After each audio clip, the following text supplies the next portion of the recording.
Hello student, today we are starting chapter number 14 some natural phenomena। तो phenomena होते क्या हैं? Phenomena आपके जैसे lightning और earthquake होते हैं। कोई भी चीज़ जो घटित हो रही होती है, जैसे कि हमारे storm आते हैं बाहर, earthquake हो गया, lightning हो गया। हम लोग इस चैप्टर में सिर्फ lightning और earthquake के बारे में ही पढ़ेंगे। तो देखते हैं lightning क्या होता है। लाइटनिंग, तो अब देखते हैं फर्स्ट टॉपिक है हमारा lightning. You must have observed lightning in the sky during a storm. आप लोगों ने ऑब्जर्व किया होगा कि बिजली कैसे कड़कती है आसमान में जबकि स्टॉर्म चल रहा होता है। You would also have been seen sparks in electric gas lighter use to light LPG at home. जो इलेक्ट्रिक गैस लाइटर होता है जिससे एलपीजी गैस को हम लोग जलाते हैं, तो उसमें आपने देखा होगा जब हम लोग उसे पुश करते हैं तो उससे नीचे से स्पार्क्स निकलते हैं, उसकी वजह से एलपीजी लाइट होती है।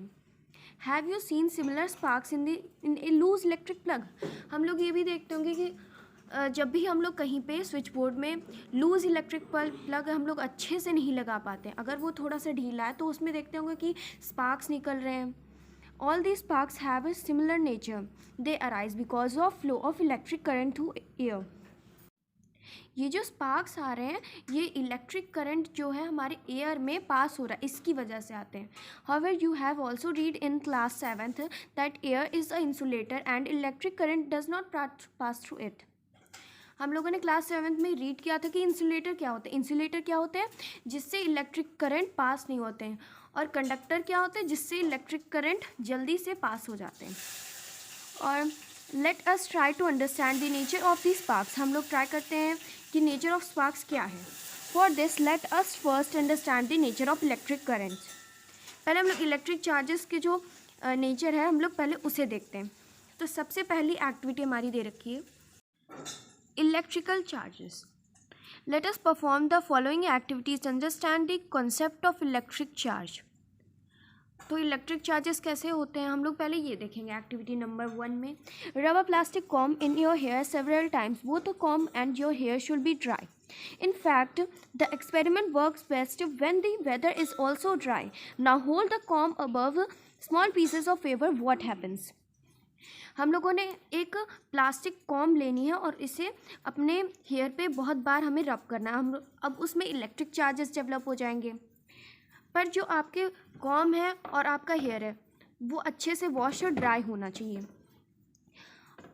इन fact the experiment works best when the weather is also dry. ये आपकी कॉम और हेयर भी ड्राई होने चाहिए और जब वेदर ड्राई हो तब भी।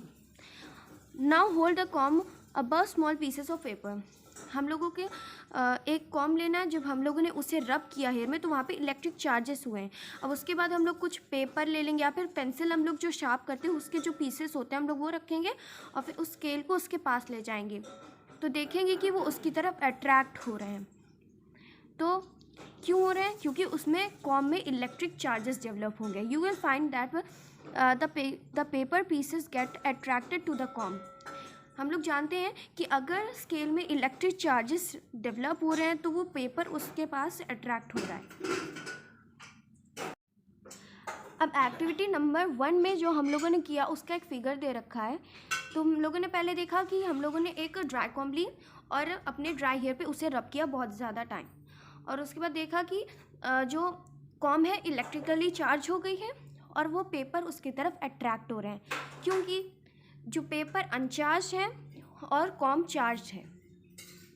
और activity number 2 inflate a balloon and rub it against your dry hair.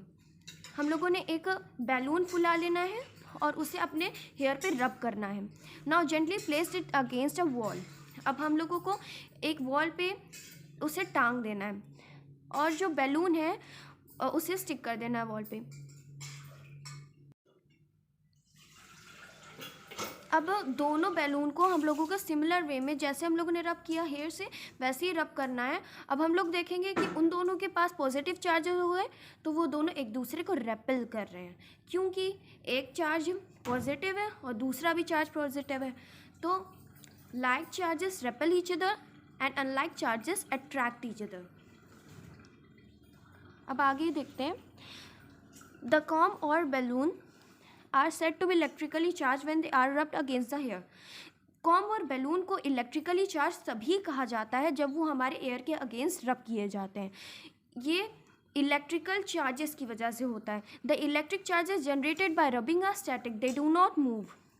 जो इलेक्ट्रिक चार्जेस है रबिंग के द्वारा हमारे रब किए जा रहे हैं, तब जो चार्जेस डेवलप कर रहे हैं वो स्टैटिक होते हैं। और स्टैटिक चार्जेस क्या होते हैं? जो मूव नहीं करते हैं। These electric charges produce in them a kind of force which can attract as well as repel object. We call this electrostatic force. और ये जो इलेक्ट्रिक चार्जेस है ये प्रोड्यूस करेंगे, उनमें एक फोर्स, इलेक्ट्रिक फोर्स है, जो ऑब्जेक्ट को अट्रैक्ट भी कर सकते हैं और रेपेल भी कर सकते हैं। इसे हम लोग इलेक्ट्रोस्टैटिक फोर्स भी कहते हैं ना। Positive and negative charges, let us investigate the nature of these charges. Positive charges क्या होते हैं और नेगेटिव चार्जेस क्या होते हैं? तो सबसे पहले एक्टिविटी नंबर 3 है, रब अ पीवीसी रॉड और strip. You can use a plastic straw, a comb और a plastic scale with wool and hang it with a thread. हम लोगों को एक पीवीसी रॉड और एक स्ट्रिप ले लेनी है। हम लोग इस पर प्लास्टिक स्ट्रॉ और एक कॉम और या फिर प्लास्टिक स्केल भी ले सकते हैं, और उसे रब करना है वूल से और हैंग कर देना है उसकी थ्रेड से, वूल की थ्रेड से। अब हम लोग एक और पीवीसी रॉड लेंगे और उसी पीवीसी रॉड को हम लोग दूसरी पीवीसी रॉड के पास ले जाएंगे, तो हम लोग देखेंगे वो एक दूसरे को रेपेल कर रहे हैं। क्यों रेपेल कर रहे हैं? क्योंकि वो पॉजिटिव चार्जेस उसमें भी है और पॉजिटिव चार्जेस उसमें भी है। हम लोग ये जानते हैं कि दोनों पॉजिटिव चार्जेस एक दूसरे को रेपेल करते हैं। अब उसके आगे हमें क्या करना है? एक पीवीसी रॉड लेनी है जो कि वूल से लटकी हुई है, और एक ग्लास रॉड लेनी है। अब हम लोग उसे सिल्क से रब करेंगे और पीवीसी रॉड को वूल से रब करेंगे। और उसके बाद रब करने के बाद एक दूसरे को हम लोग पास में लाएंगे तो देखेंगे वो अट्रैक्ट कर रहा है, क्योंकि एक के पास पॉजिटिव चार्जेस हैं और एक के पास नेगेटिव चार्जेस हैं। तो unlike charges attract each other. और हम लोगों को लेना है एक और ग्लास रॉड और एक और ग्लास रॉड। अब हम लोग उसे रब करेंगे और उसके बाद देखेंगे उसके पास ले जाकर कि वो रेपेल हो रहे हैं, क्योंकि like charges always repel each other. तो हम लोगों ने क्या सीखा? Unlike charges attract each other and like charges repel each other. This activity clearly shows that the charges on the PVC and glass rods are not of the same type. और ये जो activity show कर रही है कि PVC rod और glass rod पे same charge same type के नहीं है। और पीवीसी का मतलब क्या होता है? Polyvinyl chloride. और these must be 2 different kinds of charges. इनको 2 डिफरेंट काइंड ऑफ चार्जेस ही होना चाहिए। और one on the PVC rod rubbed with a wool or flannel and the other on the glass rod rubbed with silk. जो PVC rod है हमें उसे वूल या तो फ्लैनल से ही रब करना है, और जो ग्लास रॉड है हमें उसे सिल्क से रब करना है। Benjamin Franklin, a scientist of the 18th century, gave specific names to these charges. जो बेंजामिन फ्रैंकलिन थे उन्होंने ये जो पॉजिटिव और नेगेटिव चार्जेस और इलेक्ट्रिक चार्जेस क्या होते हैं ये बताया था, जो कि 18th सेंचुरी के एक ग्रेट साइंटिस्ट थे। The charges on the glass rod was named as positive charges. जो ग्लास रॉड के ऊपर चार्ज था उसे हम लोगों ने पॉजिटिव चार्जेस नेम दिया था। And the charge on the PVC rod was called negative charge. और जो पीवीसी रॉड के ऊपर जो चार्ज था उसे हम लोगों ने नेगेटिव चार्जेस दिया था। From the above activities, we can infer the following: 2 negatively charged objects of the PVC rod repel each other. Okay, तो हम लोगों ने जैसे पढ़ा कि 2 चार्जेस नेगेटिवली चार्ज हैं तो वो रेपेल करेंगे। 2 positively charge object the glass rods also repel each other. Positive भी रेपेल करेंगे। और a positively charge object glass rod attract और negatively charge object PVC rod. जो ग्लास रॉड था वो पॉजिटिवली चार्ज था और जो पीवीसी रॉड था वो नेगेटिवली चार्ज था, तो प्लस माइनस प्लस हो जाएगा, मतलब कि वो एक दूसरे को अट्रैक्ट करेंगे। This lead us the conclusion that like charges repel and unlike charges attract each other. ये जो सारी सिचुएशन या फिर हम लोगों ने जो एक्टिविटी करके देखी है, तो ये हम लोगों को ये बताती है कि लाइक चार्जेस रेपेल करते हैं और अनलाइक चार्जेस अट्रैक्ट करते हैं। Equal and opposite charges, when you rub a glass rod with silk it acquires positive charge at the same time. जब हम लोग रब करेंगे ग्लास रॉड को सिल्क से और ये पॉजिटिव चार्ज एक्वायर करेगा। At the same time the silk cloth acquires an equal negative charge, और उसी टाइम पे जो सिल्क क्लॉथ है वो नेगेटिव चार्ज एक्वायर करेगा। Similarly when the PVC rod is rubbed with wool the PVC rod gets negative charge whereas the wool gets equal positive charge. जब हम लोगों ने पीवीसी रॉड को वूल से रब किया तो वो नेगेटिव चार्ज हो गया, और जो वूल है वो पॉजिटिव चार्ज हो गया। ऐसा क्यों? क्योंकि हम लोगों ने देखा कि अगर हम किसी चीज़ को रब कर रहे हैं तो उसमें जो चार्जेस है उस दूसरे ऑब्जेक्ट में चले जाएंगे जिससे हम लोग रब कर रहे हैं, और जो हम लोगों ने रब किया वो ऑब्जेक्ट के चार्जेस दूसरे ऑब्जेक्ट में चले जाएंगे। इसी वजह से पीवीसी रॉड नेगेटिव चार्ज हो गया क्योंकि वूल नेगेटिव चार्ज था, और पॉजिटिव चार्ज वूल में कैसे है? क्योंकि पीवीसी रॉड पॉजिटिवली चार्ज था। Thus, when two bodies are charged by rubbing against each other, they acquire equal and opposite charges. जैसे कि हम लोग जानते हैं जब टू बॉडीज़ को हम लोग रब करेंगे एक दूसरे से तो इक्वल या तो अपोजिट चार्ज ही एक्वायर करेंगे। Testing for charge, we have seen that a charged body attracts another body with an opposite charge. A charged body can also attract an uncharged body. For example, the charged comb can attract pieces of paper which cannot charge. हम लोगों ने ये देखा है कि एक charge body एक uncharge body को अपोजिट चार्जेस के साथ अट्रैक्ट करती है, और जो चार्ज बॉडी है वो अट्रैक्ट करती है अनचार्ज बॉडी को। एक एग्जाम्पल है, एक चार्ज कॉम है और जो पीसेस ऑफ पेपर है वो एक दूसरे को अट्रैक्ट कर रहा है, क्योंकि हम लोगों ने जब कॉम को हेयर में रब किया तो उसमें चार्ज डेवलप हो गए, और जब हम लोगों ने उसे पास में लेकर आया जो पीसेस ऑफ पेपर हैं वो उससे अट्रैक्ट हुए, क्योंकि पेपर है हमारे अनचार्ज और कॉम है हमारी अनचार्ज। इसी की वजह से जब हम लोगों ने उसे हेयर में रब किया तो उसमें चार्ज डेवलप हुआ, इसी की वजह से वो अट्रैक्ट हुआ। Therefore, attraction by a charged body does not indicate whether another body is also charged or not. जैसा कि एक अट्रैक्शन जो है एक बॉडी पर, एक चार्ज बॉडी पर, वो ये नहीं बताता है कि एक बॉडी चार्ज है कि नहीं है। However, if the body being tested is repelled by a charged body, you are certain that it is charged. It has the same charge as on the charged body. अगर एक body charge हो रही है और वो उसे हम लोगों ने टेस्ट कर लिया और वो एक दूसरे को रेपल कर रहे हैं, तो इसका ये मतलब है इसका कि दोनों ही ऑब्जेक्ट चार्ज है, इसी की वजह से तो वो दोनों रिपेल कर रहे हैं। Therefore, to test if a body is charged or not, bring near it positively charged body and a negatively charged body one by one. अगर हम इस टेस्ट को टेस्ट करना चाहें तो एक पॉजिटिवली चार्ज बॉडी को हम लोग ले लें और एक नेगेटिवली चार्ज बॉडी को ले लें। अब देखेंगे कि पॉजिटिवली चार्ज और नेगेटिवली चार्ज बॉडी है वो एक दूसरे को अट्रैक्ट कर रही है। Attract by both it has no charge, ये दोनों ही से अट्रैक्ट कर रही है और ये चार्ज नहीं है। Repelled by a positively charge body it is also positively charge. अगर वो एक दूसरे को रेपेल कर रही है तो इसका मतलब है कि वो दोनों ही ऑब्जेक्ट पॉजिटिवली चार्ज है। Repelled by a negatively charge body it is also negatively charge.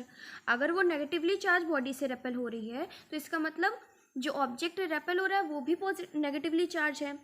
दस repulsion alone is a short test of whether a body is charge और नॉट। तो हम लोगों को ये पता चलता है कि रिपल्शन एक ऐसा टेस्ट है जिससे हम लोग ये पता कर सकते हैं कि एक बॉडी चार्ज है कि नहीं है। Electric charges in atom, when we rub two bodies together where do electric charges come from? Electric charges are actually present inside of atoms. जब हम लोग दो बॉडीज़ को टुगेदर रब कर रहे हैं तो इलेक्ट्रिक चार्जेस कहाँ से आ रहे हैं?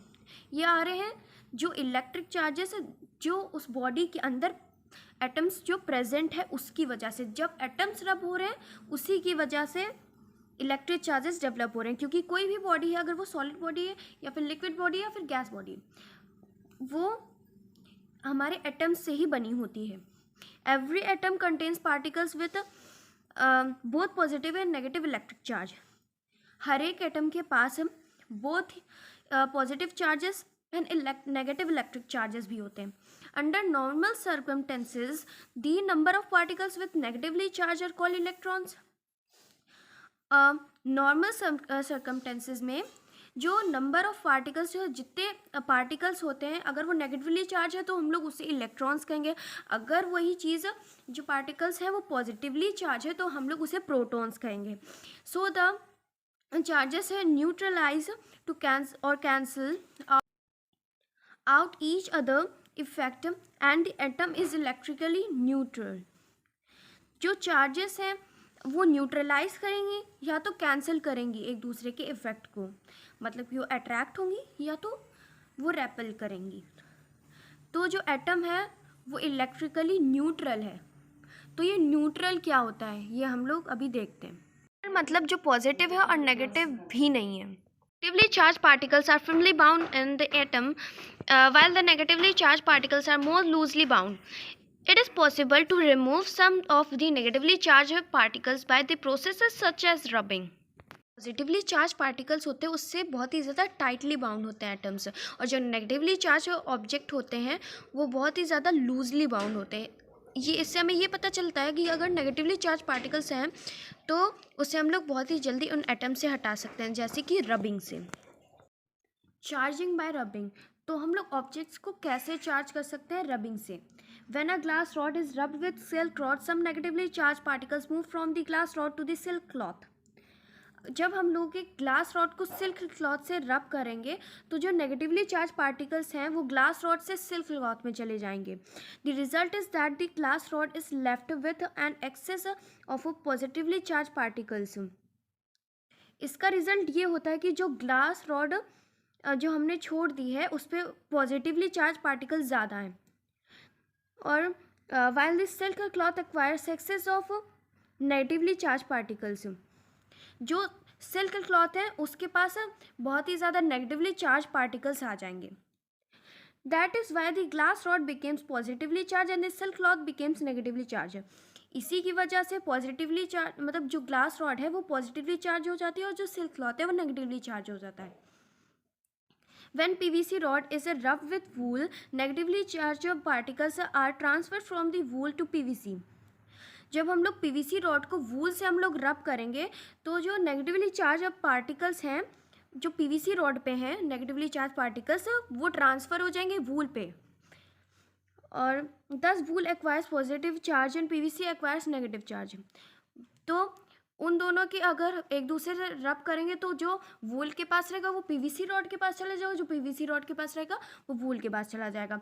This also explains Y two bodies rubbed against each other and acquire equal and opposite charge.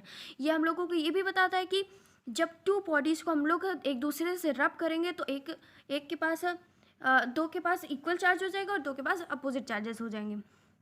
और different ways of charging a body, और क्या क्या डिफरेंट वेज हैं जब हम लोग बॉडी को चार्ज करते हैं। चार्जिंग बाय रबिंग तो हम लोगों ने देख लिया, अब देखते हैं चार्जिंग बाय फ्रिक्शन। तो charging by friction, you know that when two objects are rubbed against each other they acquire equal and opposite charges। जब हम लोग देखते हैं कि जब दो ऑब्जेक्ट को हम लोग एक दूसरे से रब करते हैं तो वो इक्वल और अपोजिट चार्जेस एक्वायर करता है। When two objects are rubbed together there is a friction between them. अब जब हम लोग दो ऑब्जेक्ट्स को रब कर रहे हैं तो उनके बीच में फ्रिक्शन हो रहा है। Therefore the method of charging an object by rubbing it's against another object is called charging by friction. और इससे हमें ये पता चलता है कि जो मेथड चार्जिंग का होता है किसी ऑब्जेक्ट को दूसरे ऑब्जेक्ट से रब करने का, उसे चार्जिंग बाय फ्रिक्शन कहते हैं। चार्जिंग बाय कंडक्शन, तो चार्जिंग बाय कंडक्शन क्या होता है? An object can also be charge by touching it to a charge body. एक ऑब्जेक्ट को हम लोग तब भी चार्ज कर सकते हैं जब हम लोग एक अनचार्ज बॉडी को चार्ज बॉडी से टच करें। This happens because some charge from the charge body get transferred to the uncharged body till both are equally charged। तो ये क्यों होगा? ये इसलिए होगा क्योंकि जो चार्ज होगा चार्ज बॉडी के पास, वो अनचार्ज बॉडी के पास चार्ज उसके चले जाएंगे। This is called charging by induction, इससे हम लोग चार्जिंग बाय कंडक्शन बोलते हैं। In this case the body being charge acquires the same kind of charge as that on the charge body. इस केस में जो बॉडी चार्ज हो रही है उसके पास सेम काइंड ऑफ चार्ज रहेगा जो कि चार्ज बॉडी में है। Charging by induction, a body can also be charge by bringing a charge body near it. एक बॉडी को हम लोग तब भी चार्ज कर सकते हैं जब हम एक चार्ज बॉडी को अनचार्ज बॉडी के पास ले जाएं, लेकिन उसे टच ना कराएं। इसे कहते हैं charging by induction. In this case the body being charge acquires an opposite charge to that of the body charging it. इस केस में जो बॉडी चार्ज हो रही है उसके पास अपोजिट चार्ज होंगे। जो चार्ज बॉडी अनचार्ज बॉडी को चार्ज करी उससे अपोजिट चार्जेस आएंगे। Detecting and measuring charge the electroscope. हम लोग कैसे डिटेक्ट और मेज़र कर सकते हैं चार्ज को? इलेक्ट्रोस्कोप की मदद से। You can make your own electroscope to detect if a body is charge और not and also to measure its charge.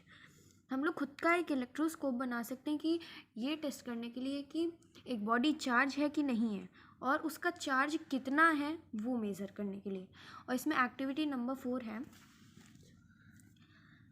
Take a glass bottle with a wide mouth. हम लोगों को एक बड़ी ग्लास बॉटल लेनी है जिसका बहुत ही ज़्यादा खुला मुंह हो, और cover it with a piece of cardboard, make a hole in the cardboard and pass a metal wire through it.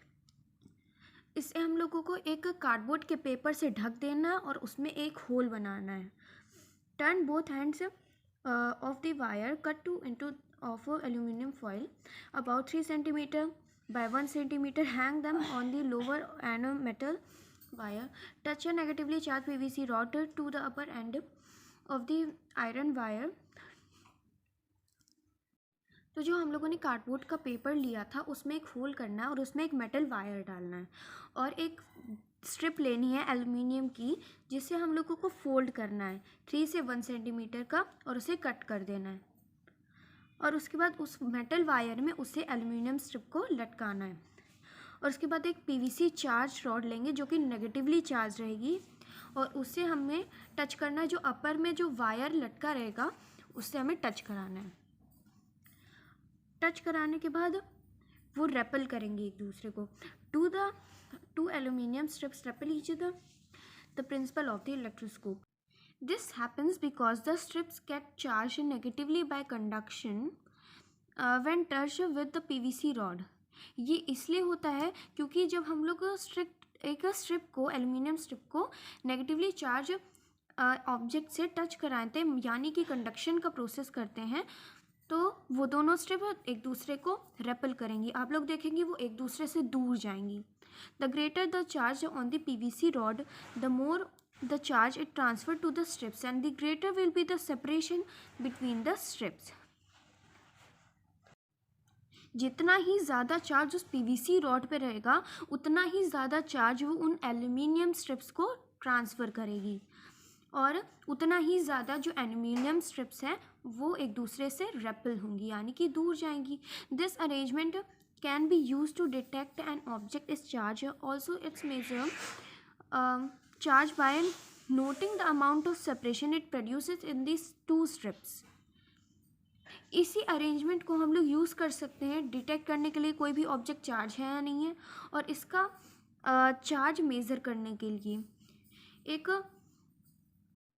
This is the principle use to make and detect the electroscope, device use to detect and measure electric charge. इसी principle को use करके हम लोग एक electroscope बना सकते हैं जो कि ऐसा डिवाइस है जो डिटेक्ट करेगा उस इलेक्ट्रिक चार्ज को। The gold leaf electroscope. The gold leaf electroscope क्या होता है? The gold leaf electroscope consist of a metal disc to which a metal rod is attached. The metal rod passes into a bell jar through a tightly fitted rubber stopper.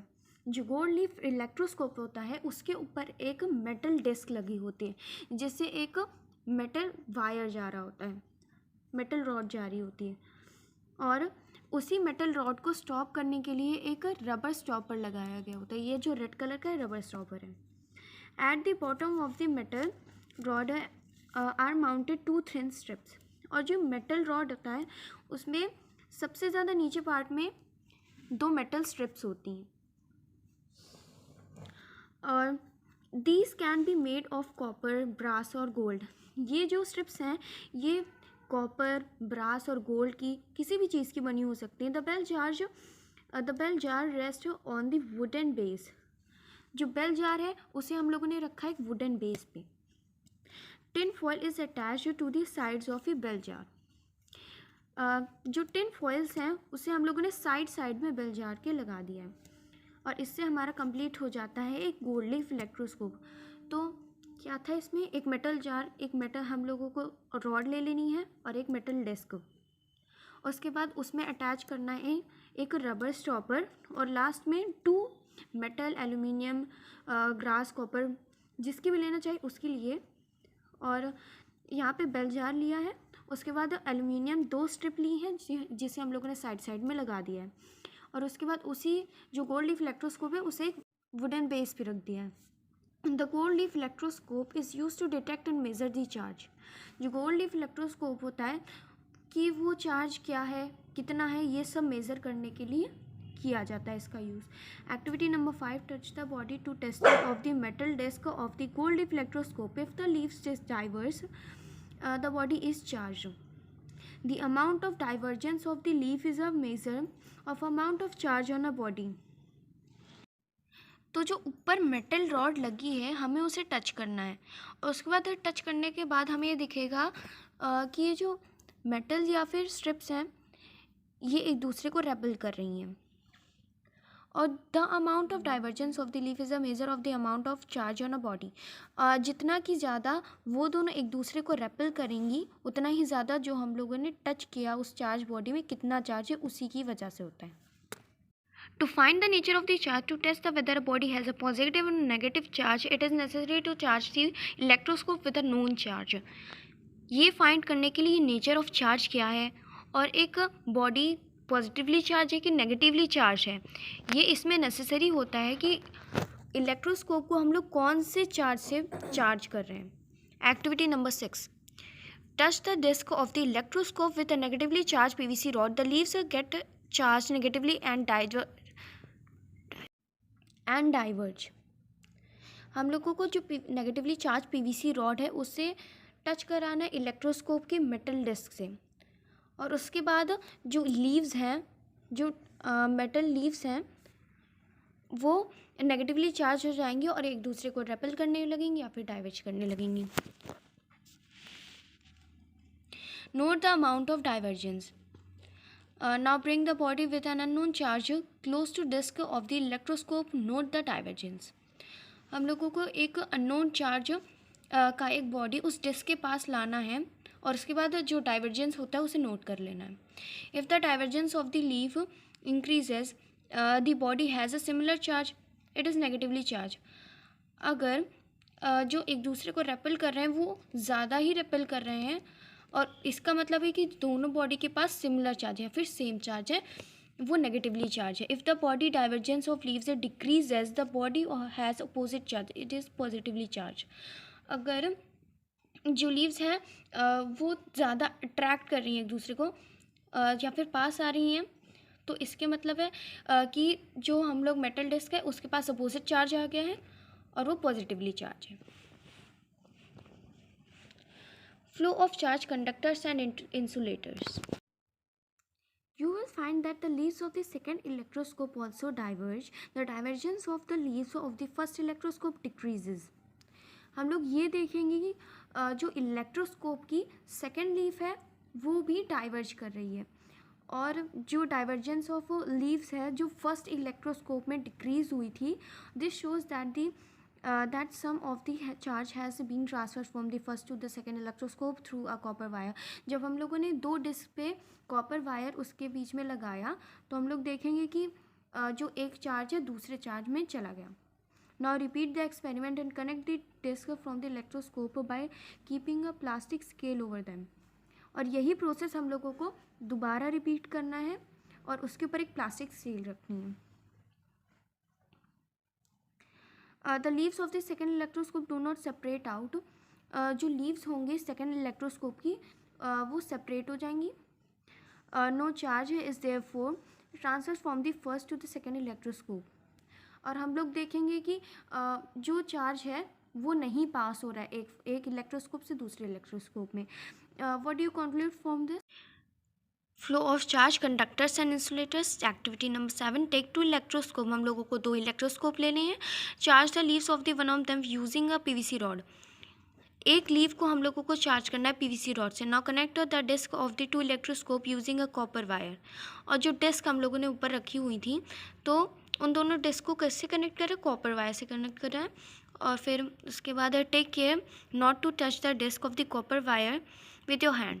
और जो copper wire हम लोगों ने उस disc में लगाया उसके बाद उसे टच नहीं करना है।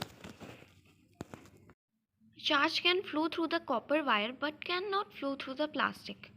चार्ज कॉपर वायर के थ्रू फ्लो हो सकते हैं लेकिन प्लास्टिक के थ्रू नहीं हो सकते हैं। इससे हमें ये पता चलता है कि कॉपर एक कंडक्टर है और प्लास्टिक इंसुलेटर है। तो कंडक्टर क्या होते हैं? जिससे चार्ज फ्लो हो जाए। इंसुलेटर क्या होते हैं? जिससे चार्ज फ्लो नहीं हो पाए। और earthing, the human body can also B conduct charge to some extent. This is why if you touch the disk of a charged electroscope with your fingers, the metal leaves collapse because the charge flows through your body to the earth. This process of